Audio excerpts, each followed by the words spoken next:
Let's check in on the tourism industry, which, as you know, has suffered terribly because of the pandemic, and it's looking for more federal assistance going forward. We'll speak to an industry representative in a moment. But right now, let's cross over to a wonderful part of the world, Margaret River, in the bottom of Western Australia, southern Western Australia. I'm joined by Lincoln McLeod, who's the owner of McLeod Wine Tours in that part of the world. Good to talk to you, Lincoln. Thanks for joining us. I've not been to Margaret River, but I can't wait to get there. Thanks very much for having me, Chris. Would love to have you and everyone who's been in lockdown over here very soon. I'd absolutely love to welcome everyone.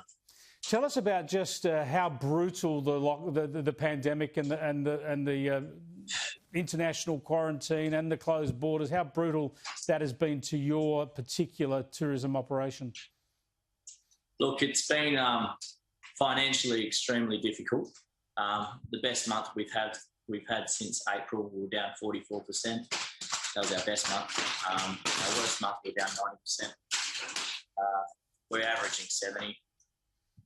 And there's the other very difficult part about it is there's a local misunderstanding that intrastate, local WA residents can support the loss of interstate and international. You know, there's some pretty damning figures and yeah, why don't you get to go through those? Because, you know, we know that people can go down to Margaret River for a weekend from Perth and the like, but you've got some hard numbers on the difference between the spend of an overseas tourist coming to that region compared to someone from Western Australia or even other parts of Australia. Well, admittedly, I will say, Chris, is that although the intrastate travel did rise, that did go up. I think we were up about, for the state, 98 million, but the loss was actually of interstate was actually 688 million loss in interstate, and that's not taking into account I think it's about 780 million from international, which we'd lost anyway. And we understand we're not going to have that, but there's some pretty damning figures that really hit us hard. And you know, a business like ours, we're a small family business. I work with my mum and dad and another wonderful couple.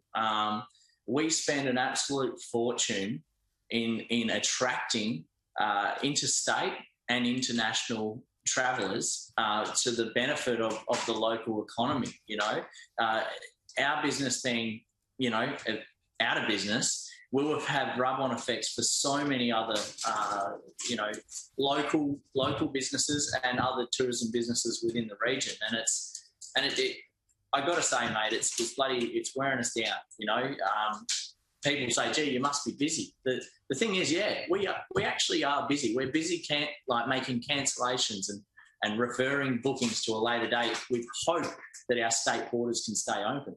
And it's been bloody hard, yeah.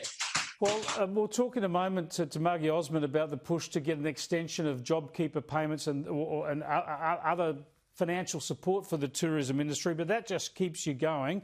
In the end, we need to get international borders opened up again, and hopefully vaccination helps with that. But in the meantime, isn't the real problem the fact that these state border closures have really closed off your access to interstate travellers? Who would book a trip to Western Australia from the eastern seaboard now when borders are up and down in the blinking of an eye? Don't you need Mark McGowan firstly and then other state premiers to keep their borders open?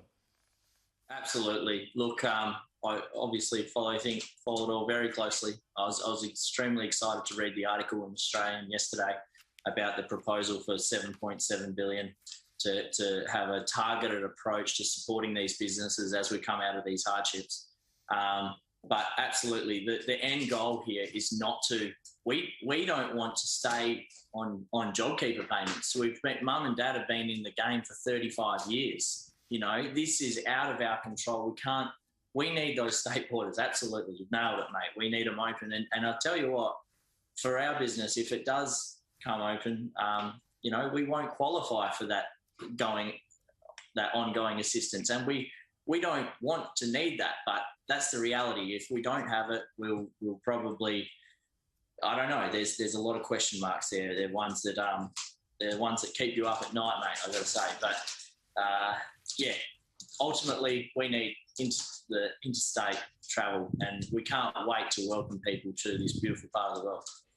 Good on you, Lincoln. Thanks so much for joining us. Let's hope you're inundated in coming months. Thanks very much for having me, Chris. Lincoln McLeod there from the beautiful Margaret River region. Let's go to Margie Osmond now, who heads up the Tourism and Transport Forum. She joins us from Sydney. Margie, let's first start with that. I mean, no one can travel overseas in this country at the moment. People still want their holidays. There's so much money to be spent. But how can anybody from Sydney or Brisbane book a holiday to Perth and go to Margaret River with any confidence the way these state premiers keep blocking borders on us? You're absolutely right, and that is the issue. Confidence in terms of willingness to book and put up with the disappointment and the inconvenience when borders are shut at the drop of the hat has probably reached its strongest point. People's willingness to book fell off a cliff during January. We lost nearly $7 billion in tourism spend in January alone after $10 billion a month previously. So, you know, I think it's time to read the writing on the wall. The tourism industry is uniquely different to everybody else. We are suffering at a rate that nobody else is.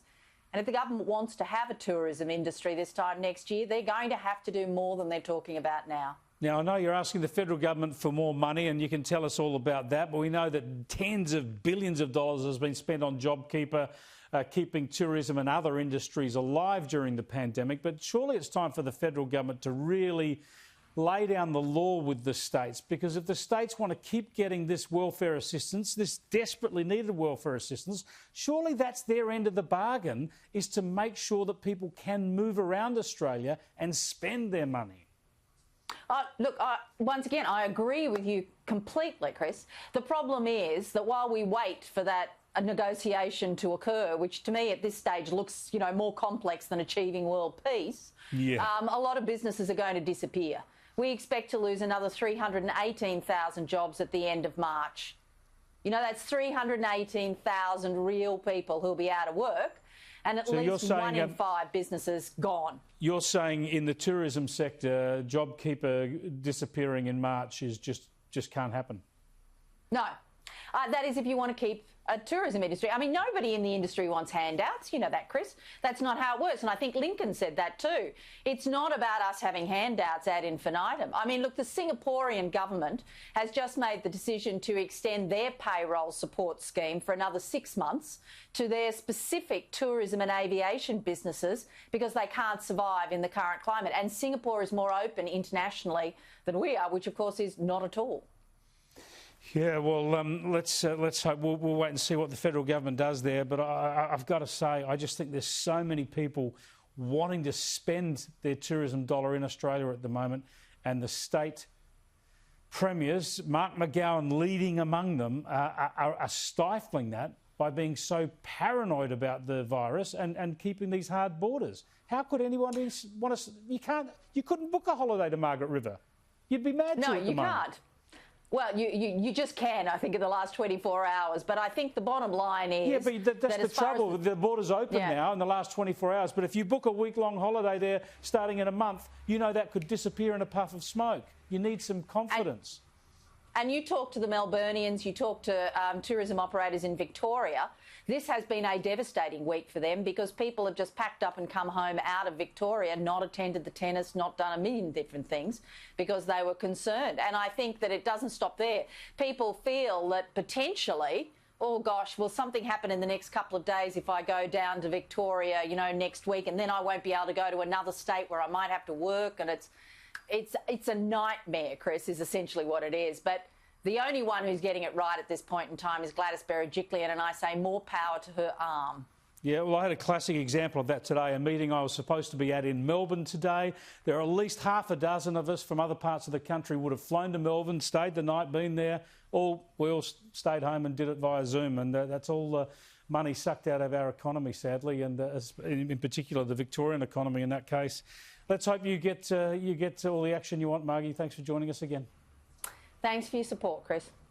Margie Osmond there again from the Tourism and Transport Forum. It's just heartbreaking, isn't it? Really felt for Lincoln McLeod there. You imagine the pride in those local tourism industries showing off your region, and you just can't get people to come. You've got politicians stopping people from coming.